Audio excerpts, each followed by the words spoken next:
And in a normal situation, you would say all the family members would just get together and sit down and recognize, we all know what happened, this is a simple mistake, and we can just clean this up and have a consent order just to rectify the will. So the rectification order, by the way, is literally a judge pronouncing that Archie actually intended in Clause 3B not to refer to 200 King Street West, but really to 100 King Street West. So the judge is in effect not rewriting, but redrafting the will so as to conform with what the judge thinks my true wishes are. So this is a pretty dramatic power for the court, because they're in effect rewriting the will so as to conform what living survivors are now coming and telling the court, this is what Archie really meant. Archie's not here to tell you that that's what he really meant, but take my word for it. So, is this power unlimited? No, we've had a number of cases recently where there's been some success.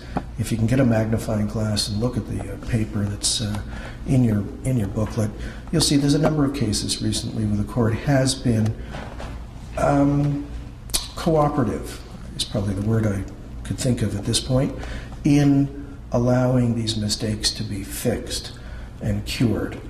But the power is not unlimited.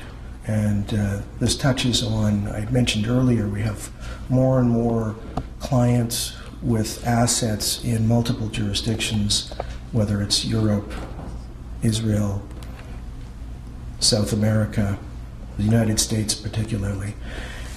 What I think some of our litigating colleagues are noticing is that clients are being convinced by estate planners in each of these jurisdictions, do a will up because the Israel, I just heard our first speaker, Michael, say that Israel takes the position, for example, if I heard correctly, Rachel may have heard differently, but I think I heard Michael say that if I own a piece of property in Israel, Israel is going to, the probate court in Israel is going to take the position that I must probate my will in Israel, and that they'll take jurisdiction or assume jurisdiction over my worldwide assets.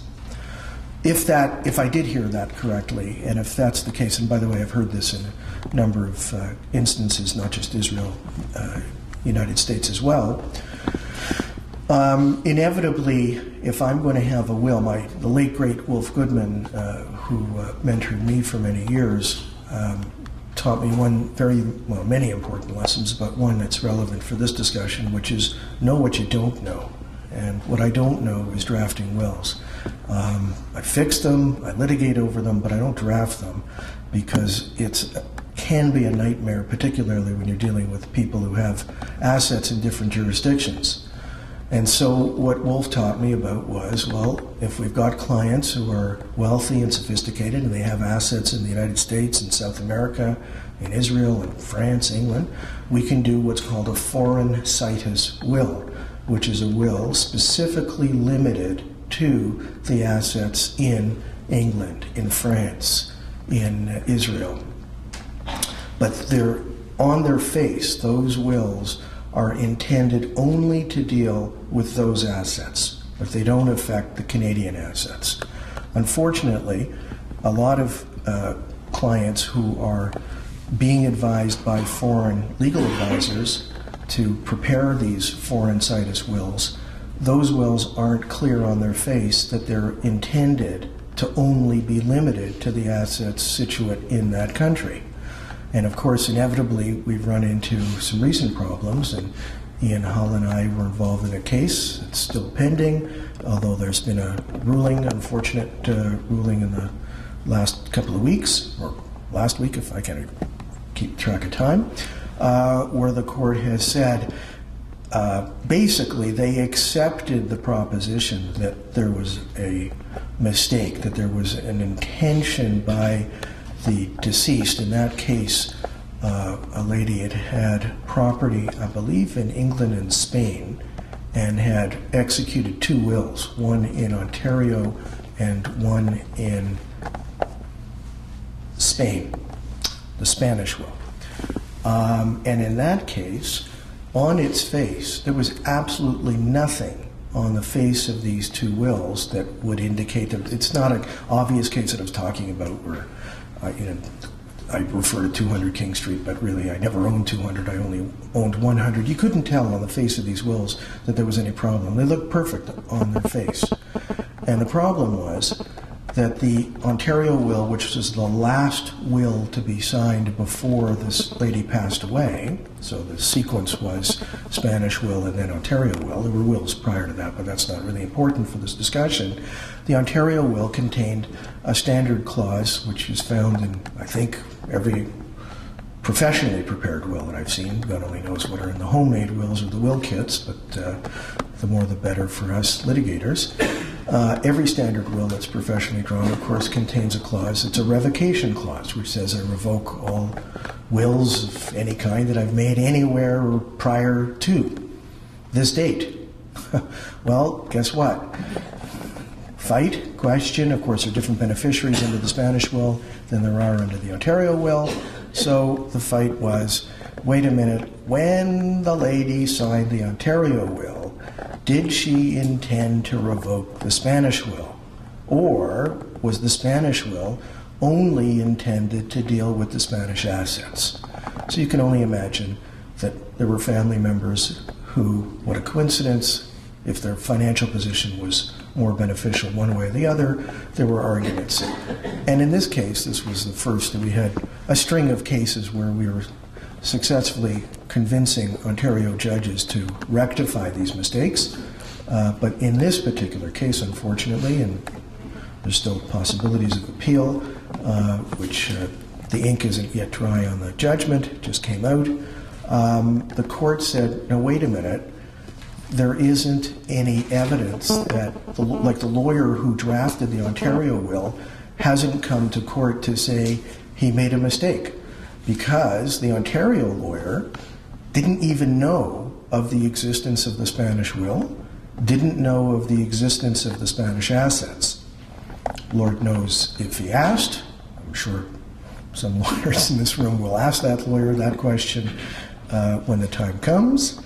But when the lawyer doesn't know that there are assets in Spain and doesn't know that the client has executed a will somewhere else, the lawyer, like me or you, would say, all right, I'll do a will for you. And the will is intended to cover all my assets, I think every will says, wherever situate. And the revocation clause is I revoke all prior wills. And the court in Ontario, in this case, ruled that the revocation clause stands and that it did revoke the Spanish will, even though the court said they accepted that the intention of the lady was that the Spanish will was only supposed to cover the Spanish assets. So the power to rectify isn't unlimited.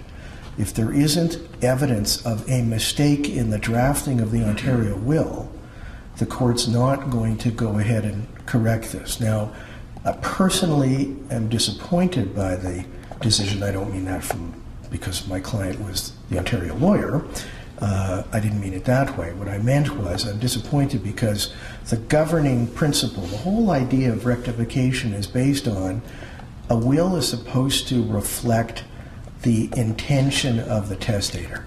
If the intention of the testator is known and accepted, in this case the court accepted that the intention of the testator in this case was that the Ontario will wasn't intended to cover the Spanish assets, and yet they didn't rectify.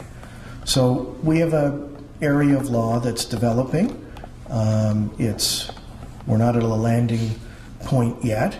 The judgment is carefully written. It refers to the need for legislative reform. The Law Reform Commission, I think in the late 80s or early 90s, I can't remember, made recommendations.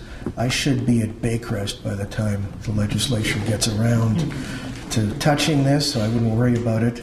Shulman will be certifying me incapable long before the government bothers to change any laws on this stuff. So I'm going to leave you with the fact that if you are a will drafter, or if you are a financial advisor who is involved in these discussions, please make sure that you ask if your client has assets in other jurisdictions and if they've prepared wills in other jurisdictions, because you've got to be really careful before you include those boilerplate clauses. And with that, I will say thank you.